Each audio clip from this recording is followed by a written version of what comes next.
So what do you like better, New York or San Francisco? New York, of course.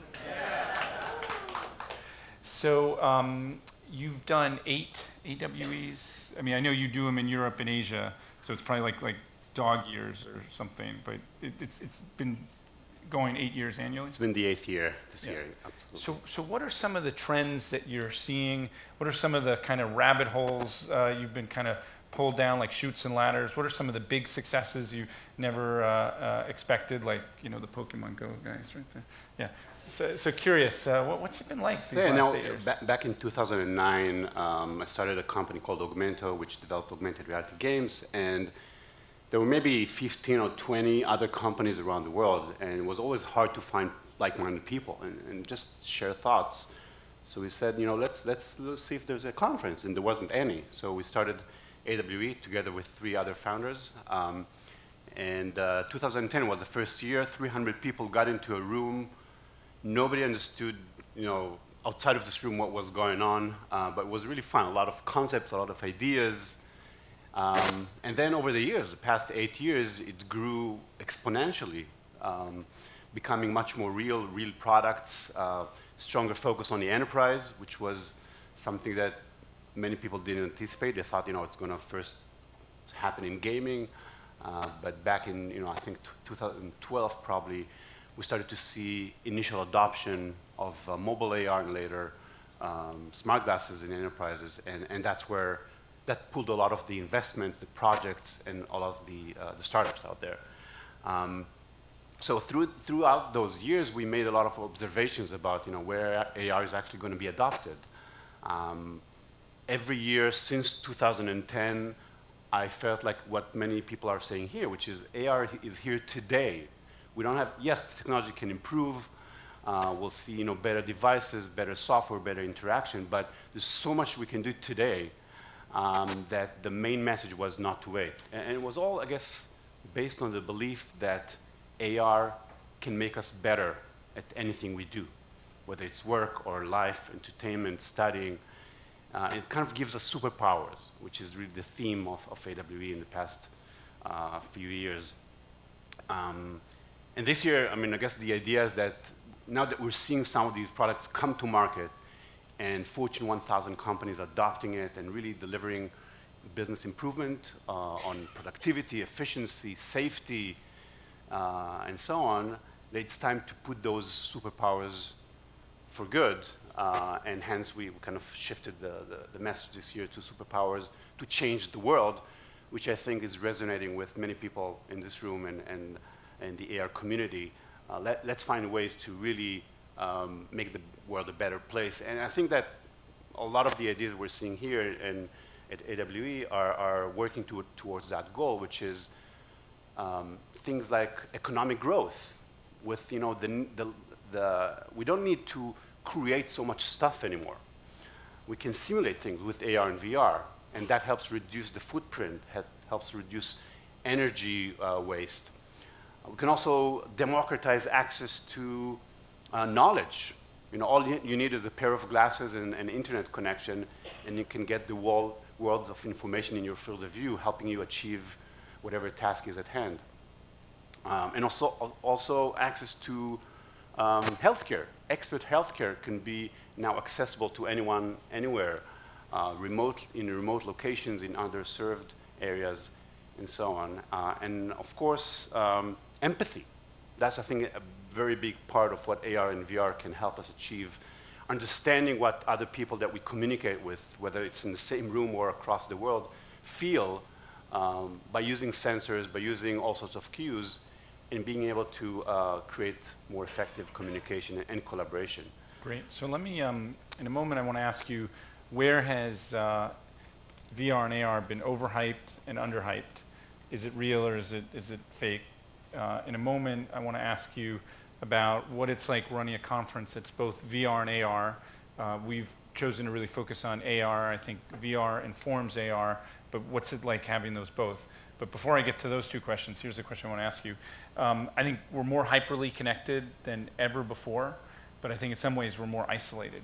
And the way we look at these rectangles, our heads are down. Anyone who's a parent here knows, battling with kids around screen time is really challenging. I was on the stage at AWE last week. You had nice smoke coming out to make it feel like superheroes were coming through.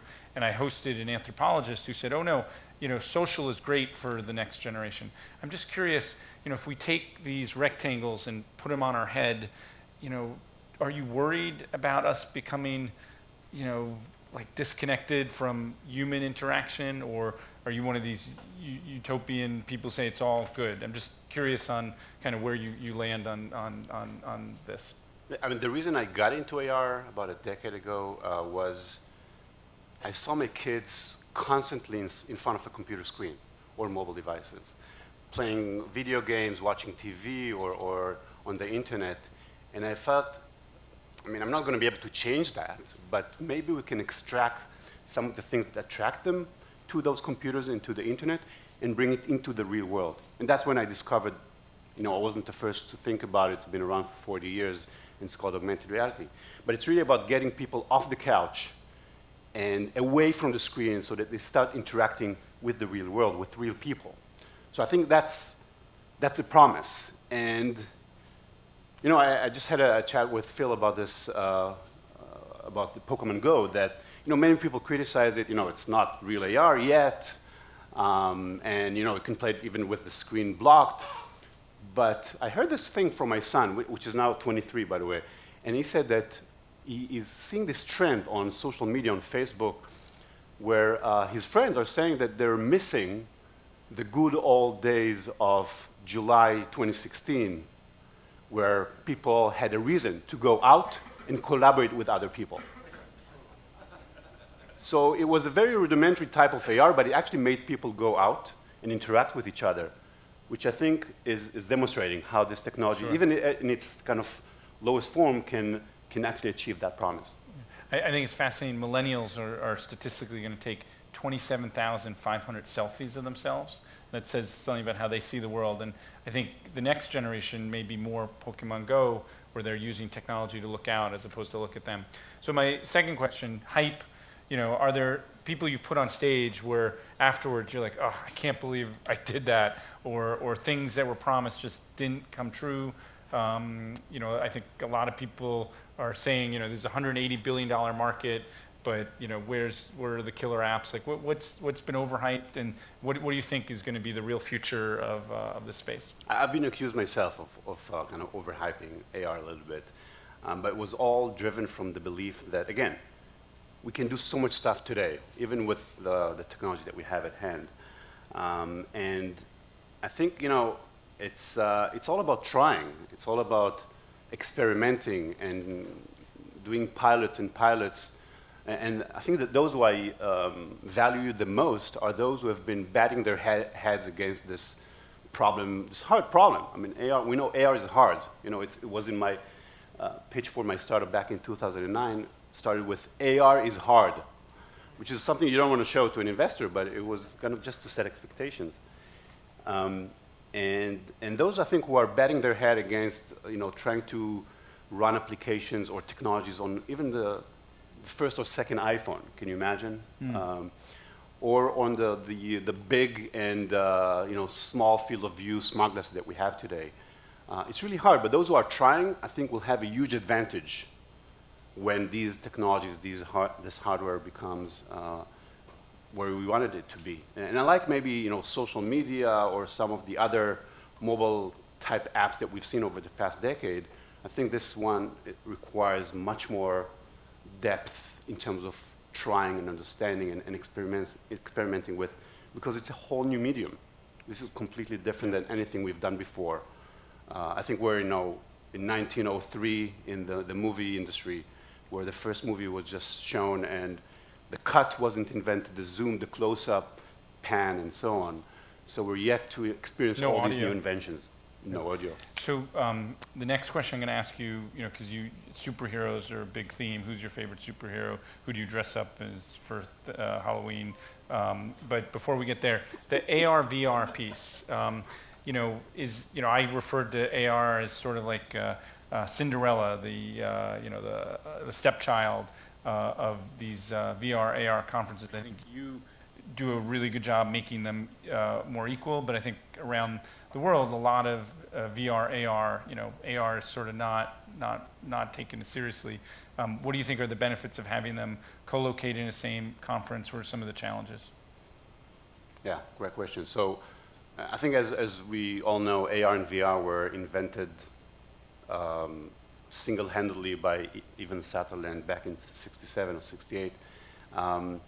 So they weren't really distinct at that point, and I think there aren't. Of course, I experienced, like some of you here, with the same hairstyle, back in the early 90s, the VR, the first incarnation of VR, and that was cool. But then, I guess since the iPhone and Android phone came out, it was the first opportunity to experience AR with a device you already have in your pocket. So for me, that was kind of the main thing, and VR kind of took the back seat until 2013, 2014. So for me, again, I think the foundation, whether it's hardware, software, tool, talent, is common, completely common across the two. You cannot separate it. It's true that today we're using them in two very different ways. VR, of course, more on the gaming side, simulation training, AR, and everything has to do with real life. So they're kind of used separately, but I think it makes a lot of sense to bring those two communities together because there's so much synergy going on again, on the infrastructure level, on the talent level, on the way we run it. And people have thought about AWE as an AR event, which is how it started. But very quickly in the last 3-4 years, we started to add more and more VR. And we realized that our exhibitors and sponsors actually do both. And they don't separate it, really. So I think now it's almost half and half in terms of the exhibits and the talks you see in the show. And I think people appreciate it. Although initially we saw some people kind of complaining, why are you diluting the message and not only focusing on AR? But I think now people realize there's a lot of value from that. Superhero.